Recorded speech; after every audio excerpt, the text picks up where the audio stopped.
Hello friends, नमस्कार। मैं आशुतोष सिंह गुरुकुल के इस मंच पर आपका स्वागत करते हैं और आशा करते हैं कि आप लोग भी काफ़ी अच्छे होंगे।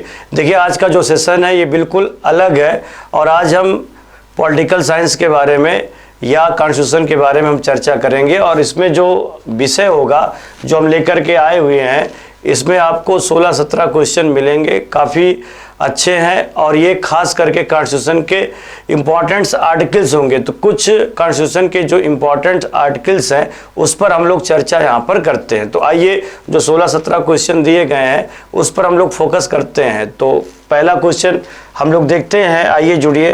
पहला क्वेश्चन देखिए, दिया गया है कि भारतीय संविधान के किस अनुच्छेद के अंतर्गत सर्वोच्च न्यायालय अपने निर्णय या आदेश का पुनरीक्षण करने की शक्ति दिया गया। आदेश और पुनरीक्षण, और ये जो आदेश और पुनरीक्षण दिया जाता है इसको हम लोग पुनर्विचार कहते हैं। इसको हम लोग पुनर्विचार याचिका के थ्रू इसको लेंगे। और पुनर्विचार करने का अधिकार सिर्फ और सिर्फ अगर पूछा जाए कि जो ये पुनर्विचार किया जाता है ये किसके द्वारा किया जाता है, तो आप बताइएगा कि ये अधिकार सिर्फ और सिर्फ सुप्रीम कोर्ट को है, सर्वोच्च न्यायालय को है, सर्वोच्च न्यायालय को है। और जो ये पुनर्विचार याचिका सर्वोच्च न्यायालय जारी करती है वो आर्टिकल्स 137 में इसके द्वारा जारी करती है। तो कहने का मतलब है जो पुनर्विचार याचिका है इस पर जो सुनवाई की जाएगी वो सिर्फ और सिर्फ सुप्रीम कोर्ट के द्वारा सुनवाई की जाएगी। इसमें हाई कोर्ट के पास किसी का भी कोई अधिकार नहीं दिया गया है। और ये पुनर्विचार याचिका उस समय जारी की जाती है, उस समय इस पर सुनवाई की जाती है जब सुप्रीम कोर्ट को लगता है कि जो मैंने आदेश दे दिया है या जो निर्णय हमने दिया है उसमें किसी भी पक्ष के साथ कोई न्याय नहीं हुआ है। तो फिर ऐसे समय में ये अपना फिर से मामले को चाहे या दिए गए आदेश को चाहे तो उसको पलट भी सकती है और उस पर जो है सुधार भी कर सकती है। तो ये 137 में है और ये अधिकार सिर्फ सुप्रीम कोर्ट के पास है, हाई कोर्ट के पास ये अधिकार नहीं है। इसीलिए इसे संविधान का छठा लेख भी कहते हैं।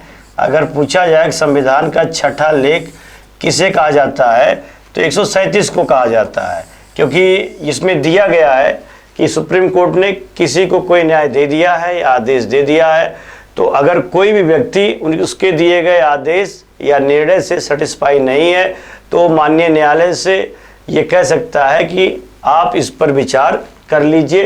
तो सुप्रीम कोर्ट जो अपने दिए गए फैसले पर विचार करती है उसको हम लोग पुनरीक्षण कहते हैं या पुनर्विचार कहते हैं। और पुनर्विचार याचिका 137 में दिया गया है, इसे संविधान का छठा लेख कहते हैं। जबकि 5 लेख हमने आपको बताया होगा।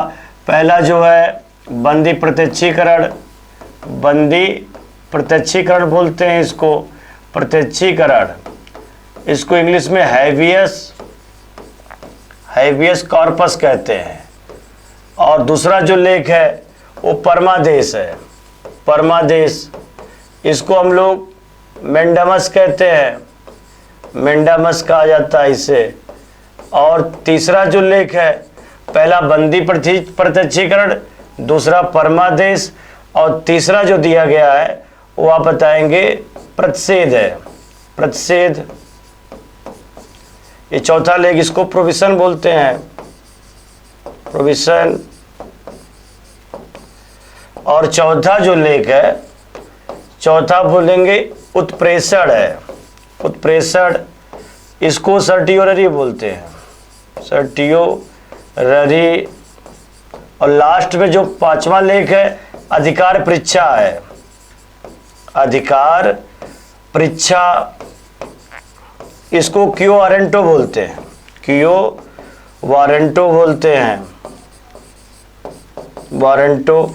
और छठा लेख जो है वो आप किसको बोलेंगे, पुनर्विचार याचिका को बोलेंगे। जैसे अगर पूछा जाए कि भारतीय संविधान के अकॉर्डिंग कितने प्रकार के लेख सुप्रीम कोर्ट जारी कर सकती है, तो 5 लेख है। बंदी प्रत्यक्षीकरण मतलब हैबियस कॉर्पस, दूसरा है परमादेश मेंडामस, तीसरा है प्रतिषेध, चौथा है उत्प्रेषण और 5वां है अधिकार परीक्षा मतलब क्यो वारंटो है। तो 5 प्रकार का लेख उस समय जारी किया जाता है जब किसी व्यक्ति को ये लगता है कि हमारे मौलिक अधिकारों का हनन हो रहा है, तो बगैर किसी अपील के सीधे सुप्रीम कोर्ट का सहारा ले सकती है और हाई कोर्ट का भी सहारा ले सकती है। लेकिन देखिए 5वें लेख में और छठे लेख में अंतर है। 5वां लेख ये हाई कोर्ट भी सुनवाई कर सकता है इस पर और सुप्रीम कोर्ट भी सुनवाई कर सकता है। सुप्रीम कोर्ट अगर करेगा तो 32 में करेगा और अगर हाई कोर्ट करेगा तो 226 में करेगा। और जो छठा लेख है इसमें हाई कोर्ट नहीं होगा, इसमें हाई कोर्ट नहीं होगा, सिर्फ और सिर्फ कौन होगा? सुप्रीम कोर्ट होगा। तो इसे छठा लेख कहते हैं। तो अगर आपसे कभी पूछा जाए कि सुप्रीम कोर्ट जो पुनर्विचार पर अपनी सुनवाई करती है वो भारतीय संविधान के किस आर्टिकल में दिया गया है, तो बेशक आप दावे के साथ कह सकते हैं आर्टिकल 137 है। और ये अधिकार सिर्फ सुप्रीम कोर्ट को है, हाई कोर्ट के पास ये अधिकार नहीं है। अब आइए हम लोग नेक्स्ट क्वेश्चन पर चर्चा करते हैं। तो देखिए दूसरा क्वेश्चन है कि संविधान के किस आर्टिकल में उच्चतम न्यायालय की स्थापना की संरचना और वर्णन दिया गया? उच्चतम न्यायालय को इस्टेब्लिश करने की जो बात हो रही है, संरचना करने की बात है, स्थापना करने की बात है। तो देखिए वैसे तो भारत में संवैधानिक इतिहास में जब आप चर्चा करेंगे तो सुप्रीम कोर्ट बनाने की प्रक्रिया जो है वो बहुत पहले से आई है। तो जैसे पहली बार आपने सुना होगा रेगुलेटिंग एक्ट आया था, रेगुलेटिंग एक्ट लाया गया था। तो रेगुलेटिंग एक्ट में जो उस पर चर्चा की गई है, तो जैसे रेगुलेटिंग एक्ट था ये आया था 1773 में, 1773 में। तो इसी रेगुलेटिंग एक्ट के तहत 1774 में 1774 में पहली बार कोलकाता में सुप्रीम कोर्ट की स्थापना की गई थी। कोलकाता में सुप्रीम कोर्ट की स्थापना की गई थी। और जो कोलकाता में सुप्रीम कोर्ट स्थापित हुआ था इसमें 3 न्यायाधीश थे, जैसे 4 न्यायाधीश थे। और ये जो सुनवाई होती थी कोलकाता सुप्रीम कोर्ट के द्वारा, तो कोलकाता, मद्रास और बम्बई ये 3 प्रेसिडेंसी सबसे पुरानी है। कोलकाता हो गया, मद्रास हो गया, बम्बई हो गया। तो रेगुलेटिंग एक्ट के तहत इन तीनों प्रेसिडेंसियों को मिला दिया गया था और तीनों प्रेसिडेंसियों की सुनवाई करने के लिए 1774 में कोलकाता में सुप्रीम कोर्ट स्थापित किया गया था। और इसमें 4 जज थे। जैसे पहला हो गया हाइड, 4 जजेस थे इसमें। पहला हाइड हो गया, दूसरा लिमेंस्टर हो गया और तीसरा चैम्बर्स हो गया और चौथा जो था, चौथा आप बताएंगे इल्जा इम्पे था। अब इसमें चारों में पहला हाइड है, दूसरा लिमेंस्टर है, तीसरा चैम्बर्स है, चौथा इल्जा इम्पे है। इन चारों में चीफ जस्टिस कौन था तो आप बता दीजिएगा। चीफ जस्टिस जो था वो इल्जा इम्पे था, अर्थात आप कह सकते हैं ये मुख्य न्यायाधीश है। लेकिन देखिए ये जो सुप्रीम कोर्ट है कोलकाता में, तो संवैधानिक इतिहास में पहली बार भारत की धरती पर जो सुप्रीम कोर्ट लाया गया है वो कोलकाता में लाया गया है। लेकिन कोलकाता में जो सुप्रीम कोर्ट है ये सारे भारत के मामले की सुनवाई नहीं कर रहा है, क्योंकि अभी ऑल इंडिया फेडरेशन का गठन नहीं हुआ है। अभी ये जो कोलकाता का सुप्रीम कोर्ट है वो कोलकाता के लिए, मद्रास के लिए, बम्बई के लिए लाया गया है। अब उसके बाद फिर इसमें जो किया जाएगा और दिल्ली में पहली बार जो किया गया है दिल्ली में, तो दिल्ली में आप बताएंगे कि दिल्ली में जो पहली बार किया गया है, दिल्ली में सर्वोच्च न्यायालय, दिल्ली में जो सर्वोच्च न्यायालय का गठन किया गया है, दिल्ली में सर्वोच्च न्यायालय जो आया सुप्रीम कोर्ट, वो आप बताएंगे 1 अक्टूबर 1937 में आया है। तो ये दिल्ली में जो सुप्रीम कोर्ट आया है ये पूरे भारत के लिए है, क्योंकि पहली बार ऑल इंडिया फेडरेशन का जो गठन किया गया था अखिल भारतीय संघ का 1935 में, तो फेडरल कोर्ट है ये आप बताएंगे जो सुप्रीम कोर्ट है ये, इसको उस समय फेडरल कोर्ट के नाम से जानते हैं। तो फेडरल कोर्ट के नाम से इसे जाना जाता है और ये पूरे भारत के मामले की सुनवाई करता था। इसमें कुल न्यायाधीशों की संख्या, जो कुल न्यायाधीश थे, तो कुल न्यायाधीश जो थे उनकी संख्या जो बताई गई है वो 8 है। और इसमें जो मुख्य न्यायाधीश था उसका नाम था मॉरिस ग्लेवर था, मॉरिस ग्लेवर था। तो देखिए कोलकाता और दिल्ली हाई सुप्रीम कोर्ट में क्या अंतर है, तो दिल्ली का जो सुप्रीम कोर्ट है ये पूरे भारत के मामले की सुनवाई कर रहा है, और जो कोलकाता का सुप्रीम कोर्ट है ये आप बताएंगे कि 3 प्रेसिडेंसियों के मामले की सुनवाई कर रहा है। तो बाद में हमारा देश आज़ाद हुआ और 26 जनवरी 1950 को ये दिल्ली का जो सुप्रीम कोर्ट है इसी को भारत का सर्वोच्च न्यायालय के रूप में मान्यता दे दिया गया। तो अगर पूछा जाए कि आज़ादी के बाद जो सर्वोच्च न्यायालय आया है उसका उद्घाटन कब किया गया था, तो आप उसको जानेंगे। इसका जो उद्घाटन किया गया है वो आप बताइएगा। सर्वोच्च न्यायालय का उद्घाटन 28 जनवरी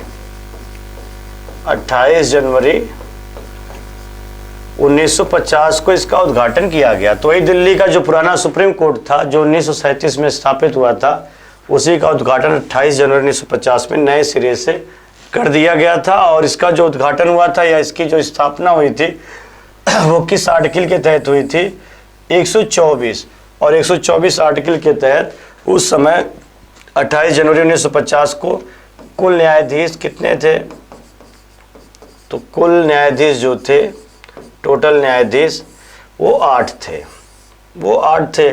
और न्यायाधीशों की संख्या समय समय पर संसद द्वारा बढ़ाई गई। अगर आपसे पूछा जाए, जो कि पूछा जाता भी है, कि सुप्रीम कोर्ट के जजों की संख्या को बढ़ाने का अधिकार किसे है, राष्ट्रपति को या उपराष्ट्रपति को या प्रधानमंत्री को या संसद को, तो सुप्रीम कोर्ट के न्यायाधीशों की संख्या को बढ़ाने का अधिकार संसद को। हमेशा याद रखिएगा, क्वेश्चन इंपॉर्टेंट हो जाता है कि सर्वोच्च न्यायालय में न्यायाधीशों की संख्या कौन बढ़ा सकता है, संसद। लेकिन उच्च न्यायालय में अगर पूछा जाए तो उच्च न्यायालय में न्यायाधीशों की संख्या को बढ़ाने का अधिकार किससे है, तो आप बताएंगे राष्ट्रपति को। ये हाई कोर्ट के लिए है और ये सुप्रीम कोर्ट के लिए। तो संसद सुप्रीम कोर्ट में संख्या बढ़ाती है और राष्ट्रपति हाई कोर्ट में संख्या बढ़ाता है। तो भारत के मूल संविधान में जो ओरिजिनल कॉन्स्टिट्यूशन है, तो ओरिजिनल कॉन्स्टिट्यूशन में कुल जजों की संख्या कितनी थी, 8 थी। और समय समय पर संसद द्वारा सदस्यों की संख्या को बढ़ा दिया गया। जैसे 1956 में न्यायाधीशों की संख्या जैसे 10 हो गई। उसके बाद फिर जैसे 63 है 1963, तो इसमें न्यायाधीशों की संख्या 13 हो गई। और उसके बाद जैसे 1977 है तो 1977 में न्यायाधीशों की संख्या 18 हो गई। फिर उसके बाद 1986 है 1986, इसमें न्यायाधीशों की संख्या 25 हो गई। फिर उसके बाद 2008 है, न्यायाधीशों की संख्या 30 हो गई। उसके बाद फिर 2019 में न्यायाधीशों की संख्या, कुल संख्या अगर पूछा जाए तो कुल संख्या 2019 में 34 हो गई। तो प्रेजेंट टाइम में न्यायाधीशों की कुल संख्या कितनी है, 34 है। तो ये 2008 में जो 30 है, या 1986 में जो 25 है, 77 में जो 18 है, 63 में 13 है, 10 है 56 में, इन सब में मुख्य न्यायाधीश को छोड़ करके इसमें मुख्य न्यायाधीश की गिनती नहीं है। अगर मुख्य न्यायाधीश की गिनती करेंगे तो एक न्यायाधीश उसमें बढ़ जाएंगे। और इसमें जो है कुल न्यायाधीश प्रेजेंट टाइम में 34 है। तो कुल मिलाकर के आप कह सकते हैं कि सुप्रीम कोर्ट की स्थापना या संरचना किस आर्टिकल में दिया गया, 124 में। और भारत के संवैधानिक इतिहास में पहली बार सर्वोच्च न्यायालय 1774 में कोलकाता में स्थापित हुआ था। लेकिन वो सिर्फ और सिर्फ 3 प्रेसिडेंसियों के मामले की सुनवाई करता था, जैसे कोलकाता हो गया, मद्रास हो गया, बम्बई हो गया। फिर बाद में ऑल इंडिया फेडरेशन का गठन किया गया, गवर्नमेंट ऑफ इंडिया एक्ट 1935 लाया गया। तो उसी के थ्रू 1 अक्टूबर 1937 को दिल्ली में सुप्रीम कोर्ट आया था, फेडरल कोर्ट आया था। फिर बाद में हमारा देश आज़ाद हुआ, 26 जनवरी 1950 को उसे सर्वोच्च न्यायालय की मान्यता दे दी गई। और इसका उद्घाटन 28 जनवरी 1905 में करके तो दिल्ली का सुप्रीम कोर्ट आज भारत के सुप्रीम कोर्ट के नाम से जाना जाता है। और जो ये सुप्रीम कोर्ट है इसे संविधान का संरक्षक भी कहते हैं, मौलिक अधिकारों का भी संरक्षक कहते हैं। तो इसका गठन किस आर्टिकल में है, 124 में है। अब आइए हम लोग नेक्स्ट क्वेश्चन पर चर्चा करते हैं।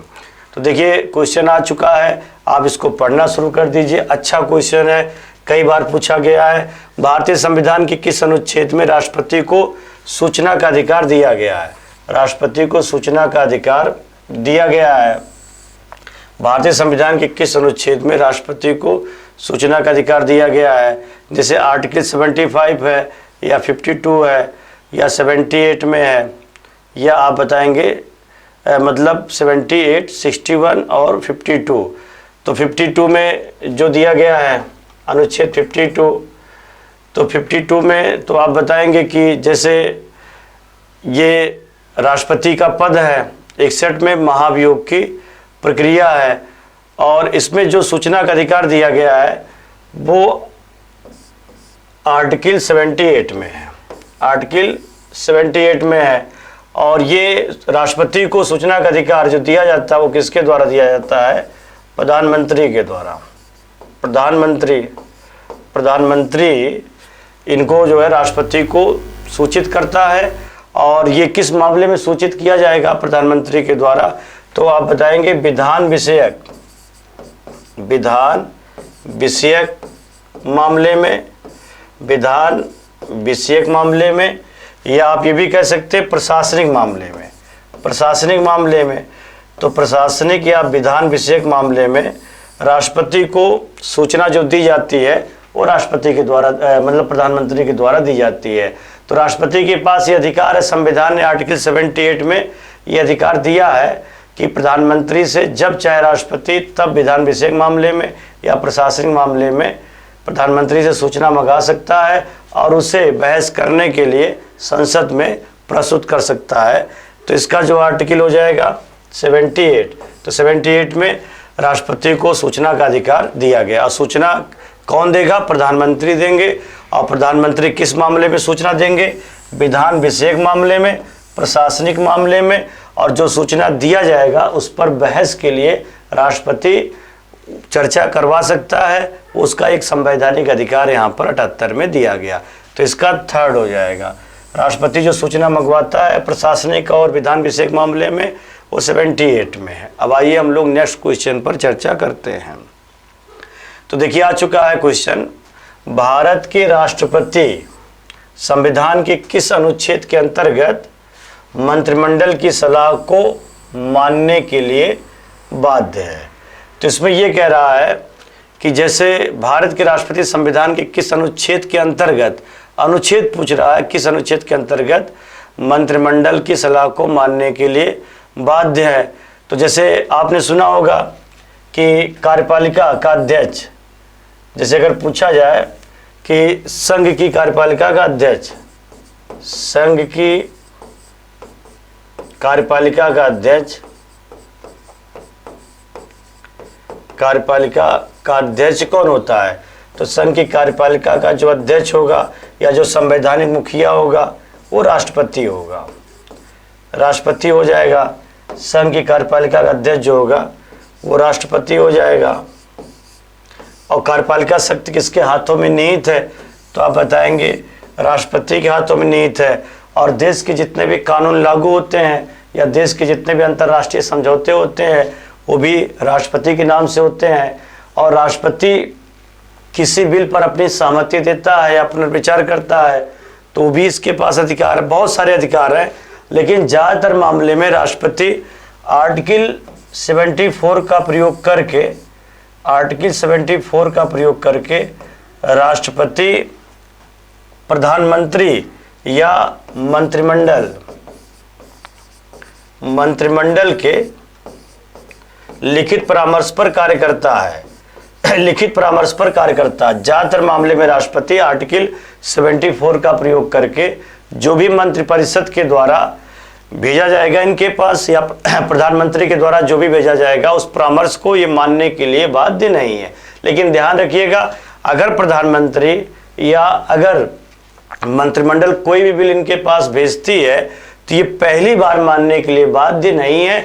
अर्थात पुनर्विचार का प्रयोग करके, पुनर्विचार के लिए सस्पेंसिव वीटो पावर का प्रयोग करके पुनर्विचार के लिए उस बिल को या उस सलाह को राष्ट्रपति क्या कर सकता है? वापस कर सकता है। और ये अधिकार कब दिया गया था? 44वें अमेंडमेंट के द्वारा, 44वें अमेंडमेंट के द्वारा 1978 में। तो कुल मिलाकर अगर पूछा जाए कि राष्ट्रपति जो भी कार्य करता है वो किसके परामर्श पर करता है, तो प्रधानमंत्री और मंत्रिमंडल के लिखित परामर्श पर कार्य करता है। और आर्टिकल 74 के अनुसार प्रधानमंत्री या मंत्रिमंडल के सलाह को मानने के लिए बाध्य है। लेकिन 44वें संविधान संशोधन के द्वारा 1978 में यह अधिकार दिया गया कि राष्ट्रपति अगर चाहे तो पुनर्विचार के लिए वापस कर सकता, लेकिन दोबारा अगर इनके पास आ जाएगा, दोबारा अगर भेज दिया जाएगा तो राष्ट्रपति उस बिल पर हस्ताक्षर करने के लिए बाध्य हो जाता है।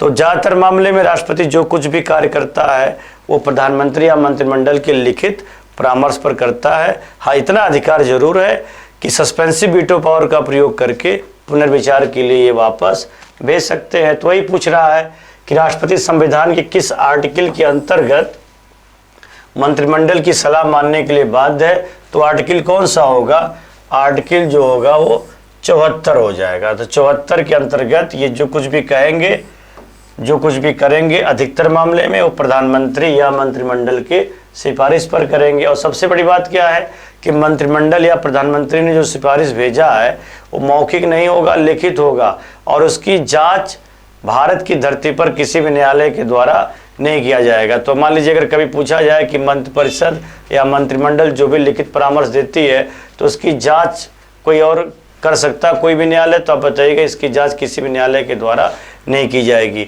तो सलाह मानने के लिए जो बाध्यता है वो 74 में। लेकिन ये भी ध्यान रखिएगा कि पहली बार इनकी बात को मानने के लिए बाध्य नहीं है, चाहे तो पुनर्विचार का प्रयोग करके किसी बिल को ये वापस कर सकता है। तो फिलहाल इसका फर्स्ट हो जाएगा। आइए हम लोग नेक्स्ट क्वेश्चन पर चर्चा करते हैं। देखिए क्वेश्चन आ चुका है, पढ़ना आप लोग शुरू कर दीजिए। और इसमें पूछ रहा है कि संविधान का कौन सा अनुच्छेद अंतर्राष्ट्रीय संबंधों से जुड़ा हुआ है। तो अंतर्राष्ट्रीय संबंध जो दिया गया है वो नीति निर्देशक तत्व में दिया गया है। नीति निर्देशक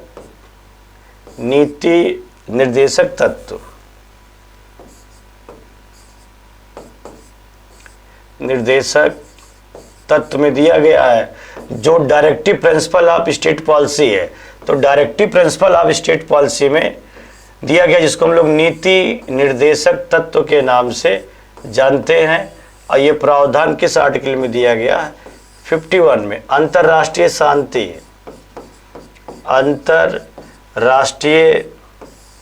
शांति और सुरक्षा की अभिवृद्धि, अंतर्राष्ट्रीय शांति और सुरक्षा की जो अभिवृद्धि का मामला है, अभिवृद्धि, इसको हम लोग ये भी कह सकते हैं विश्व कल्याण की चर्चा या वसुधैव कुटुंबकम।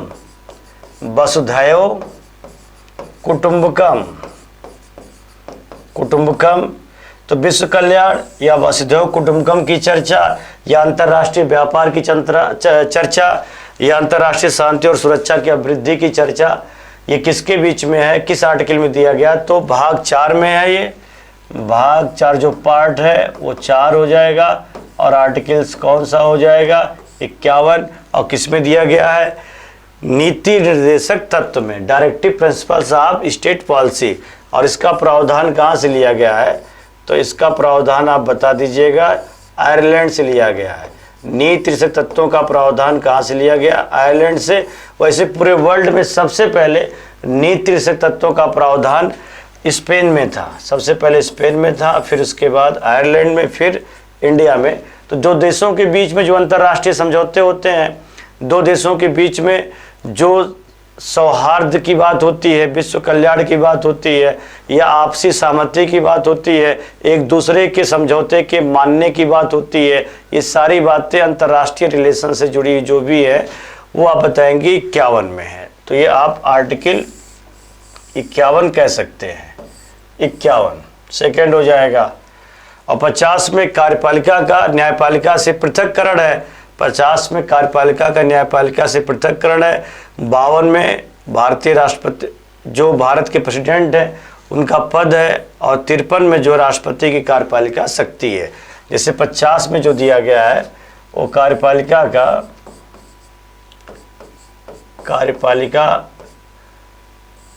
का न्यायपालिका से पृथक्करण है, पृथक्करण। और 52 में जो है भारत का एक राष्ट्रपति होगा, तो राष्ट्रपति का पद है, राष्ट्रपति का पद हो गया।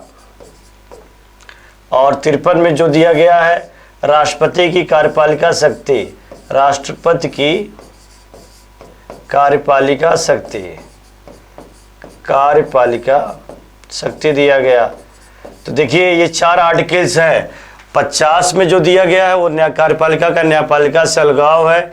और 51 में आप बताएंगे अंतर्राष्ट्रीय शांति और सुरक्षा की वृद्धि है, अंतर्राष्ट्रीय व्यापार है, या वसुधैव कुटुंबकम की चर्चा है, विश्व कल्याण की चर्चा है, या एक दूसरे देशों के बीच में जो अंतर्राष्ट्रीय संधियाँ होती, समझौते हैं, उसकी चर्चा है। और जो 52 में है वो राष्ट्रपति का पद, और आर्टिकल 53 में है राष्ट्रपति की कार्यपालिका शक्ति है। तो फिलहाल ये पूछ रहा अंतर्राष्ट्रीय संबंध, तो इंटरनेशनल जो रिलेशंस है वो 51 में है। Directive principle of state policy, तो इसका आप बताएंगे सेकेंड हो जाएगा। आइए हम लोग नेक्स्ट क्वेश्चन पर चर्चा करते हैं। देखिए क्वेश्चन आ चुका है, भारतीय संविधान के अनुच्छेद 32 में आर्टिकल 32 में कितने प्रकार की रिटें हैं। तो आर्टिकल 32 में जो रिट जारी किया जाएगा वो सुप्रीम कोर्ट में जारी किया जाएगा।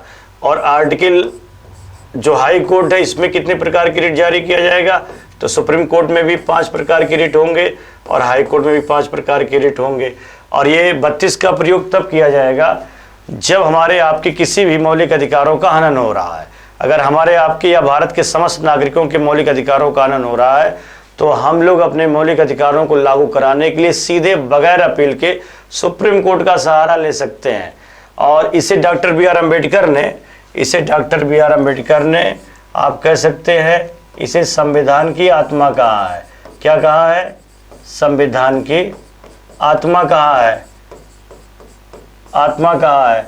देखिए जब तक संविधान को लागू ना किया जाए, जब तक उसे उसका कोई भी उपचार ना हो, तब तक इसकी घोषणा निरर्थक है। तो आप कह सकते हैं कि मूल अधिकारों की घोषणा तब तक निरर्थक है जब तक उसे लागू कराने के लिए कोई संवैधानिक उपचार ना हो। तो संवैधानिक उपचार की चर्चा जो की गई है 32 में की गई है। और हमारी आपकी सुनवाई बगैर अपील के सीधे मौलिक अधिकार को लेकर सुप्रीम कोर्ट करेगी। और सुप्रीम कोर्ट कितने प्रकार की रिट जारी करेगी, तो 5 प्रकार के, जैसा हम पीछे दोहरा भी चुके हैं, बता भी चुके हैं। पहला हमने बताया था बंदी प्रत्यक्षीकरण, पहला है बंदी प्रत्यक्षीकरण, जिसको आप लोग हैबियस कॉर्पस कह सकते हैं, हैबियस कॉर्पस। दूसरा जो है आप पढ़ चुके हैं परमादेश, परमादेश है मेंडामस, मेंडामस हो गया। तीसरा है प्रतिषेध, प्रतिषेध, प्रतिषेध हो गया, प्रोविशन।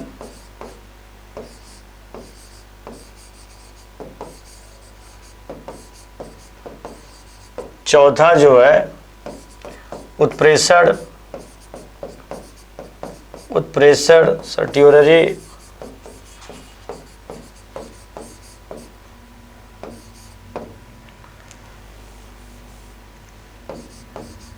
उसके बाद 5वां है अधिकार परीक्षा, अधिकार परीक्षा, इसको आप क्यू वारंटो कहेंगे, क्यू वारंटो।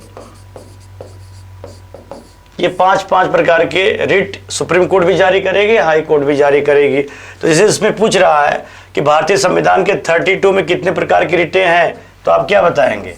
5 प्रकार की रिटें हैं। कौन कौन?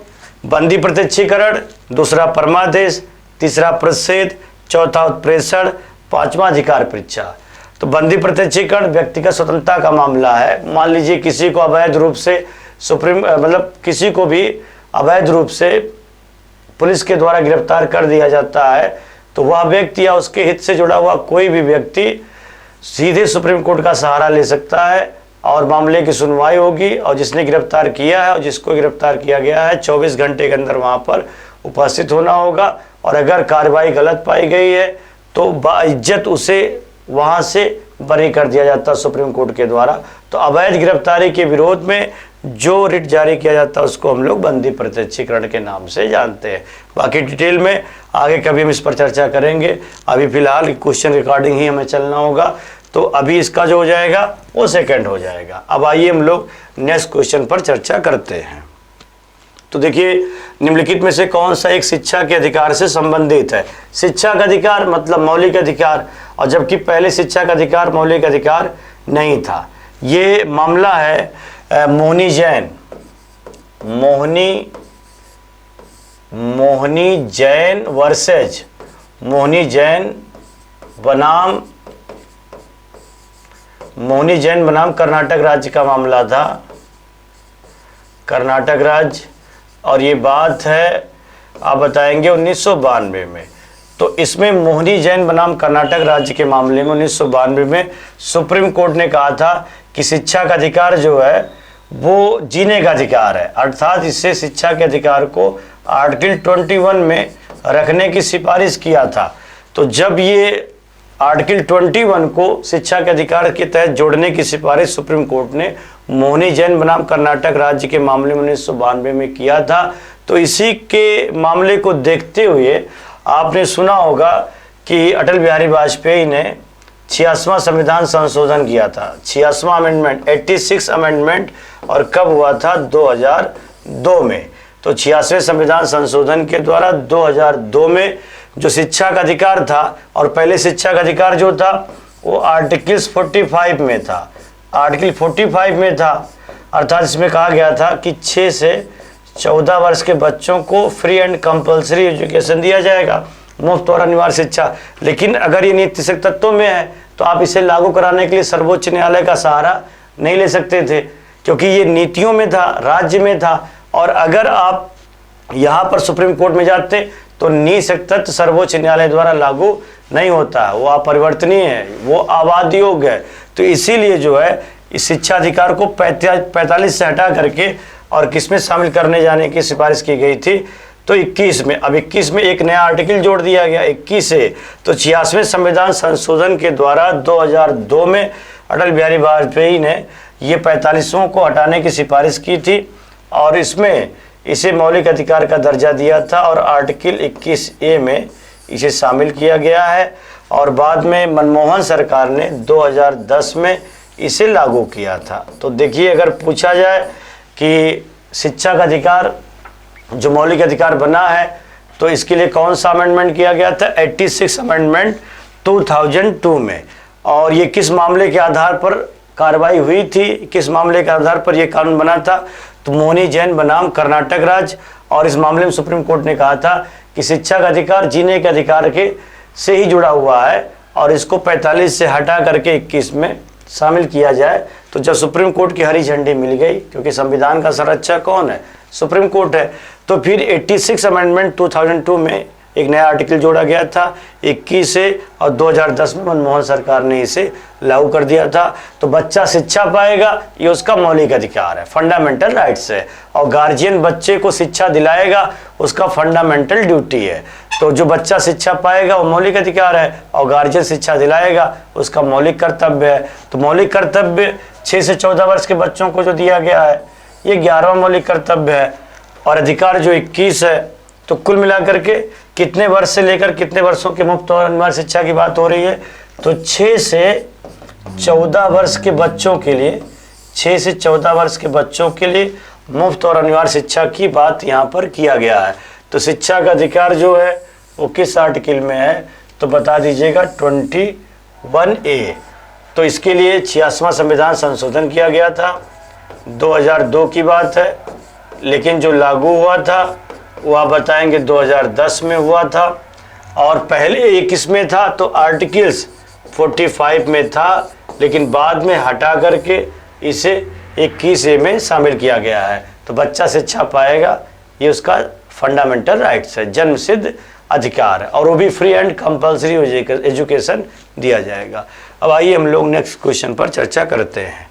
देखिए, नेक्स्ट क्वेश्चन आ चुका है, पढ़ना शुरू कर दीजिए। भारतीय संविधान के अनुच्छेद 19 में निम्नलिखित में से कौन सी एक स्वतंत्रता प्रदत्त नहीं है?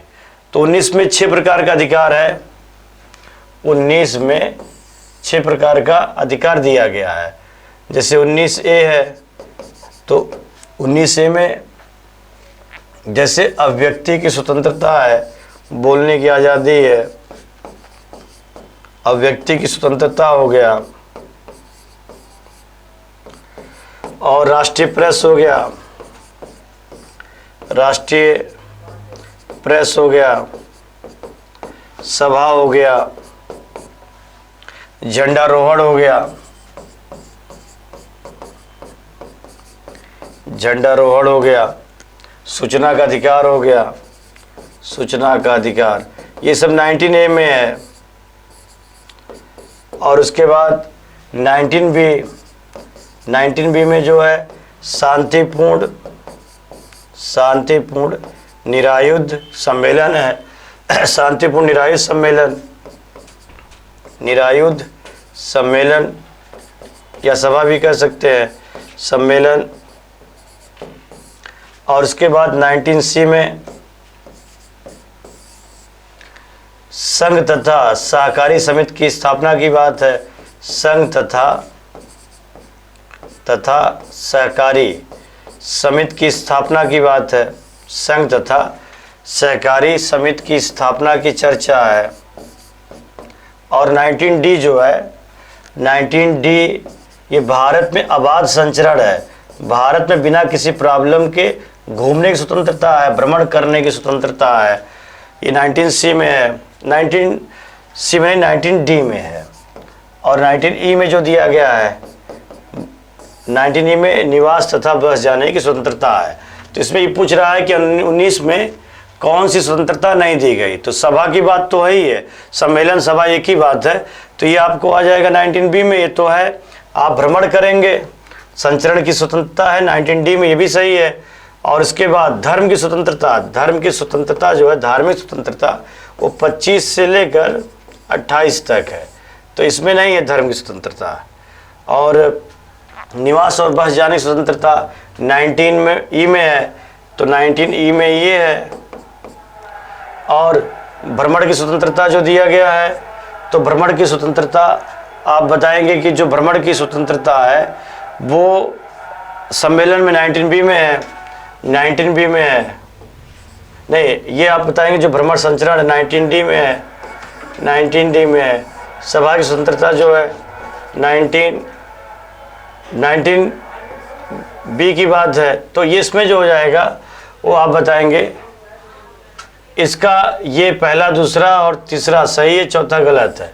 इसका थर्ड हो जाएगा, धर्म की स्वतंत्रता हो जाएगी, इसका थर्ड होगा।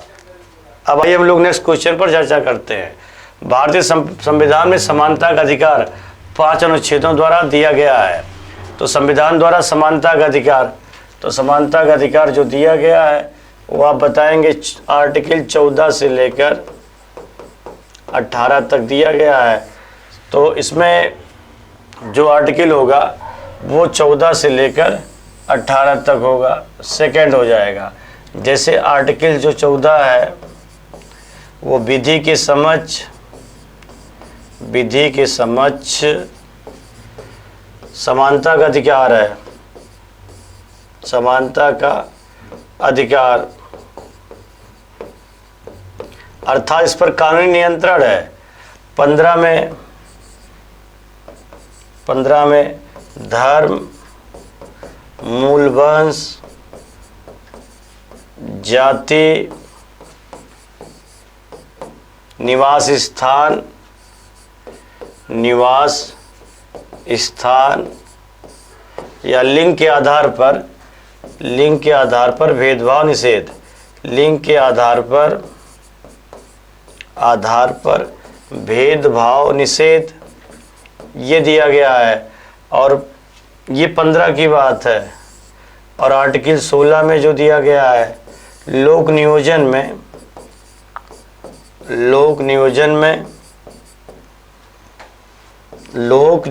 में अवसर की समानता है। और रिजर्वेशन का मुद्दा भी इसी में आ जाएगा, 16 के ही थ्रू है। और आर्टिकल 17 में आर्टिकल 17 में अस्पृश्यता का अंत है, अस्पृश्यता का अंत, ये 17 में आ जाएगा। और 18 में उपाधियों का अंत है, उपाधियों का अंत।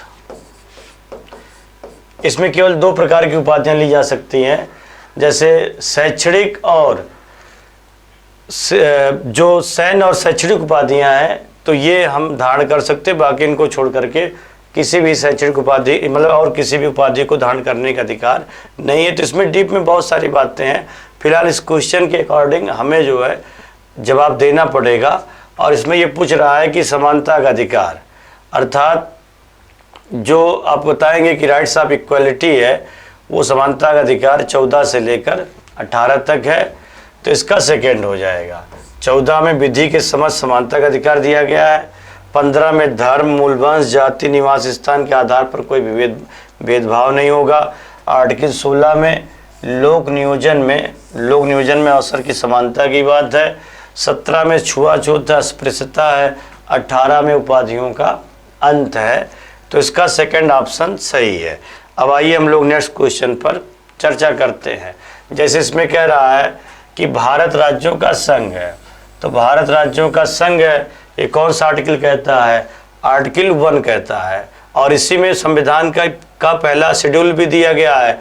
तो इसमें पहली अनुसूची में दिया गया है कि भारत राज्यों का संघ है, और दूसरी में जो है मतलब उसमें का पार्ट में राज्यों का संघ, खा पार्ट में दिया गया। जैसे का में राज्य दिए गए हैं, खा में राज्यों का संघ दिया गया है इसमें, और खा में दिया गया है संघराज क्षेत्र, संघराज क्षेत्र दिया गया है। जैसे इस समय कितने संघराज क्षेत्र? 8 हैं। और गा में जो दिया गया है, गा में संघ में नए राज्यों का प्रवेश, नए राज्यों का प्रवेश दिया गया है, प्रवेश। तो आर्टिकल में जैसे आर्टिकल जो 1 है उसमें कहा गया कि भारत राज्यों का संघ है, और उसमें 3 पार्ट है। तो राज्यों का संघ ए में दिया गया आर्टिकल 1A में, बी में संघराज क्षेत्र के बारे में, यूनियन टेरिटरी के बारे में, और संघ में नए राज्यों का जो प्रवेश दिया गया है वो आर्टिकल 1 में दिया गया। तो भारत राज्यों का संघ है, ये आर्टिकल 1 में दिया गया है। और भारतीय संविधान किस अनुसूची में है, किस शेड्यूल में है? तो आप बताएंगे प्रथम अनुसूची में है, प्रथम अनुसूची में है। और इसका प्रावधान भारत राज्यों का संघ है, इसका जो प्रावधान है, प्रावधान कनाडा से है। और अगर मान लीजिए कनाडा ना हो ऑप्शन में, तो इसको आप ब्रिटिश नॉर्थ अमेरिका भी कह सकते हैं, ब्रिटिश नॉर्थ अमेरिका भी कह सकते हैं, British north America, British north America भी कहा जाता है, क्योंकि ये नॉर्थ अमेरिका में है ही, और इस पर अधिकार किसका था? अंग्रेजों का था। तो इसलिए इसे ब्रिटिश नॉर्थ अमेरिका के नाम से भी जाना जाता है। और देखिए भारत का राज्य का संघ, मतलब बार बार यूनियन शब्द का प्रयोग हुआ है, जबकि अमेरिका के संविधान में फेडरल शब्द का प्रयोग हुआ। इसका मतलब है कि भारत किसी समझौते के तहत इसका संविधान नहीं बनाया गया है, और भारत का राज्य कभी भी भारत से अलग नहीं हो सकता है।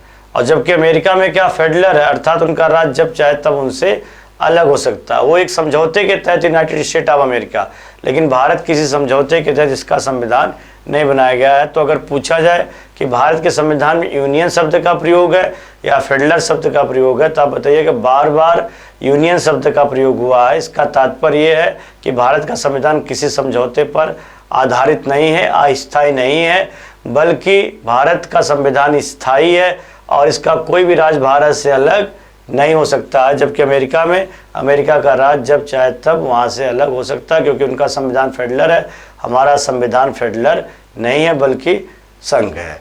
तो इसका फर्स्ट हो जाएगा। अब आइए हम लोग नेक्स्ट क्वेश्चन पर चर्चा करते हैं। तो देखिए नेक्स्ट क्वेश्चन आ चुका है। इसमें लिस्ट 1 दिया गया, लिस्ट 2 दिया गया है। इसको हमें आपको टैली करना है। एक तरफ मौलिक अधिकार का 16 क्वेश्चन, 14, 17, 32, ये सारे मौलिक अधिकार जुड़े हुए हैं। तो आर्टिकल 16 क्या कह रहा है?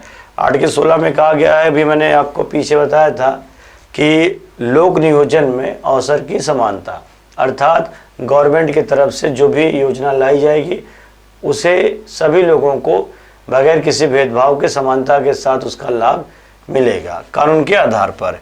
तो इसका जो हो जाएगा सार्वजनिक रोजगार में समान अवसर। और 32 में आपने पढ़ा होगा कि संवैधानिक उपचार की चर्चा है, संवैधानिक उपचार और कानून के समझ समानता की बात जो है वो 14 में है। और अस्पृश्यता एक अपराध है, ये 17 में कहा गया। समान सिविल संरक्षण अधिनियम, समान सिविल संरक्षण अधिनियम, समान सिविल संरक्षण अधिनियम के तहत, समान सिविल संरक्षण अधिनियम के तहत ये बात कब की है तो आप बताएंगे 1955। तो ये कह दिया गया था अगर कोई अस्पृश्यता करेगा तो उसे 6 माह की सज़ा हो जाएगी, 6 माह की सज़ा होगी या 500 रुपया जुर्माना होगा और ज़रूरत पड़ा तो दोनों देना होगा। 6 माह की सज़ा और 500 रुपये जुर्माना हो सकता है। तो इसमें एक तरफ मौलिक अधिकार दिया गया है और दूसरी तरफ उसका मतलब दिया गया है। तो पहले का डी हो जाएगा, दूसरे का ए हो जाएगा, पहले का डी हो जाएगा और दूसरे का बी हो जाएगा और तीसरे का ए हो जाएगा, चौथे का सी हो जाएगा। तो फर्स्ट होगा, इसका आंसर जो हो जाएगा फर्स्ट होगा। अब आइए हम लोग नेक्स्ट क्वेश्चन पर चर्चा करते हैं। देखिए क्वेश्चन आ चुका है, राज बनाने और समाप्त करने की शक्ति किसमें निहित है। तो आर्टिकल 3 के अनुसार, आर्टिकल 3 के अनुसार ये कहा गया है कि संसद राष्ट्रपति की पूर्व अनुमति पर, संसद राष्ट्रपति की, अगर पूछा जाए कि ये जो नए राज्य बनते हैं या नए राज्यों का विभाजन होता है या राज्य की सीमाओं का अंकन होता है या राज्य के नामों परिवर्तन होता है, ये सब कौन करता है, संसद करती है और आर्टिकल 3 के तहत करती है। लेकिन इसमें राष्ट्रपति की पूर्व अनुमति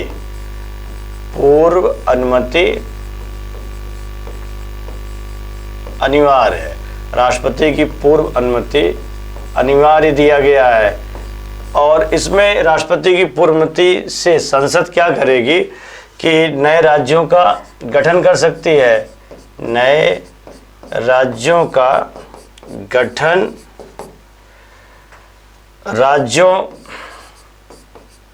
का विभाजन, राज्यों का विभाजन, राज्यों के सीमाओं का अंकन, राज्यों के सीमाओं का अंकन या राज्यों के नामों में परिवर्तन, राज्यों के नामों में परिवर्तन। तो देखिए अगर आपसे पूछा जाए कि जो राज्य का बंटवारा होता है या जो नए राज्य का गठन होता है या राज्य की सीमाओं का जो अंकन होता है या राज्य के नामों का जो परिवर्तन होता है, ये सब किस आर्टिकल में होता है, 3 में होता है। और किसकी अनुमति से होता है, राष्ट्रपति की पूर्व अनुमति से होता है। इसमें विशेष बहुमत की जरूरत नहीं होती है, ये सिंपल मेजॉरिटी से होता है, मतलब साधारण बहुमत से होता है, साधारण बहुमत से। तो कुल मिलाकर के आप ये कह सकते हैं कि संसद जो है राष्ट्रपति की पूर्व अनुमति पर राज्यों का विभाजन भी कर सकती है, राज्यों के नामों में परिवर्तन भी कर सकती है, राज्यों के सीमाओं का अंकन भी कर सकती है और राज्यों के नामों में परिवर्तन तो करेगी। और इसमें विशेष बहुमत की जरूरत नहीं है बल्कि साधारण बहुमत की जरूरत है। तो इसमें क्या पूछ रहा है, राज्य बनाने और समाप्त करने की शक्ति 3 में है, आर्टिकल में है, और अनुमति जो होगी राष्ट्रपति की, लेकिन करता कौन है, तो करेगा संसद करेगा। और किस आर्टिकल के तहत संसद करेगी, तो आप बताएंगे आर्टिकल नंबर 3 है। इसका थर्ड ऑप्शन सही है, थर्ड ऑप्शन सही हो जाएगा। अब आइए हम लोग नेक्स्ट क्वेश्चन पर चर्चा करते हैं। देखिए क्वेश्चन आ चुका है, नीचे 2 स्टेटमेंट दिए गए हैं, एक कथन ए और दूसरे कारण आर कहा गया। इन वक्तव्यों के संदर्भ में नीचे कूटों का सही सिलेक्शन करना है। तो इसमें कारण कथन ए है, कथन ए है और कारण आर है, और इसमें सही क्वेश्चन को सिलेक्ट करना है। जैसे पूछ रहा है भारतीय स्वतंत्रता अधिनियम 1947 ने भारत में ब्रिटिश शासन का अंत किया। ये सही है कि भारत में जब स्वतंत्रता अधिनियम जुलाई 1947 में लाया गया था तो ब्रिटिश शासन का अंत हो गया और भारत दो भागों में विभाजित हो गया, एक तरफ भारत हो गया और दूसरी तरफ पाकिस्तान हो गया। तो पहला कथन जो है भारतीय स्वतंत्रता अधिनियम 1947 ने भारत के ब्रिटिश शासन का अंत कर दिया। लगभग 200 वर्षों की जो सत्ता थी इस अधिनियम के द्वारा समाप्त हो गया। कारण भारतीय स्वतंत्रता अधिनियम 1947 ने भारत के लिए एक नए बड़े संविधान की व्यवस्था की थी। नहीं, ये कारण गलत है, कारण ये सही नहीं है। 47 में सिर्फ इतना दिया गया था, 47 में संविधान की व्यवस्था नहीं थी। संविधान की व्यवस्था जो की गई है वो संविधान सभा के द्वारा की गई है, वो संविधान सभा के द्वारा की गई, अर्थात स्वतंत्रता अधिनियम से इसका कोई लेना देना नहीं। स्वतंत्रता अधिनियम में देश आज़ाद हो गया है, ब्रिटिश सत्ता समाप्त हो चुकी है और जो पाकिस्तान है और भारत है ये दो नए राज्य के रूप में आ चुके थे। तो इसमें पहला सही है और आर गलत है, मतलब इसका आर गलत हो गया है, ए सही है। तो ए सही आर गलत, इसका थर्ड हो जाएगा। इसका थर्ड इसलिए होगा क्योंकि ये संविधान की व्यवस्था 47 के अधिनियम ने नहीं दिया था, संविधान सभा ने दिया था।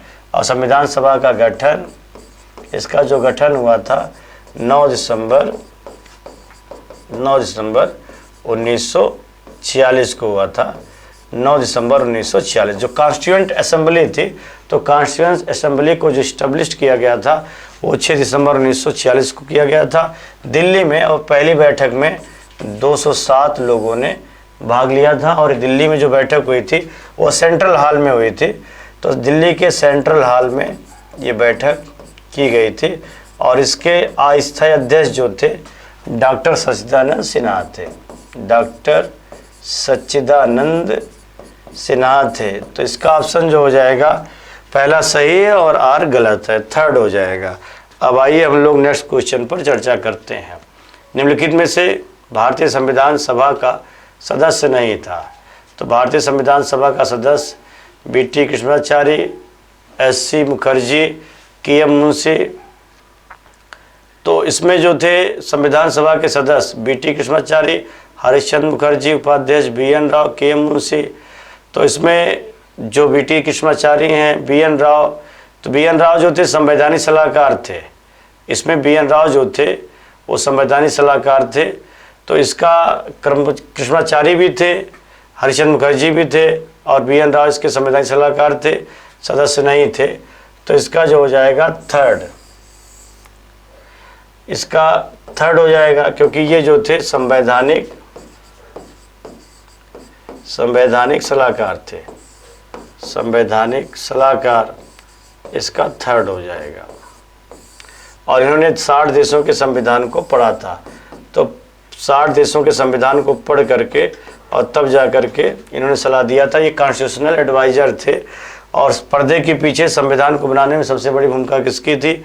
तो बता दीजिएगा, बीएन राव थे। अब अगला क्वेश्चन जो आ चुका है वो देखिए, स्वाधीन भारत के संविधान में संविधान सभा के सदस्यों का हस्ताक्षर जो हुआ था, इसमें पूछ रहा हस्ताक्षर।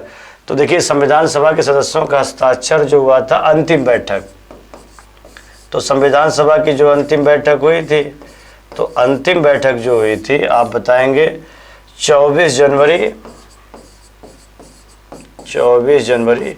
1950 को हुई थी। और उस समय 24 जनवरी 1950 को 284 सदस्यों ने हस्ताक्षर किया था।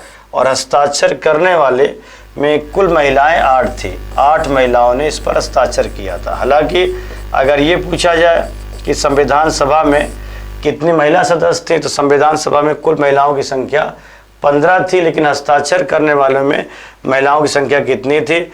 तो आप बताएंगे 8 महिलाएं थी। और 8 महिलाओं में जैसे दुर्गा देशमुख हो गई या हंसा मेहता हो गई, सरोजिनी नायडू हो गई, 3 लोगों ने इसमें हस्ताक्षर किया था। और पहला व्यक्ति कौन था जिसने हस्ताक्षर किया था? तो संविधान पर हस्ताक्षर करने वाले जो प्रथम व्यक्ति थे वो पंडित जवाहरलाल नेहरू थे। जवाहरलाल नेहरू। तो इसका जो हो जाएगा चौथा हो जाएगा 24 जनवरी 1950 को 284 सदस्यों ने इस पर हस्ताक्षर किया था। तो देखिए हमने 16 क्वेश्चन आपको यहाँ पर बताया है और इसमें कई सारे क्वेश्चन आपके लिए बहुत इंपॉर्टेंट हो सकते हैं, चाहे वो किसी भी स्तर की परीक्षा हो। तो इसको ध्यानपूर्वक जो भी हमने व्याख्या की है, जो हमने बताया है, और उस पर आप फोकस ज़रूर करिएगा और वीडियो आप अपना देखते रहिएगा। तब तक के लिए जय हिंद।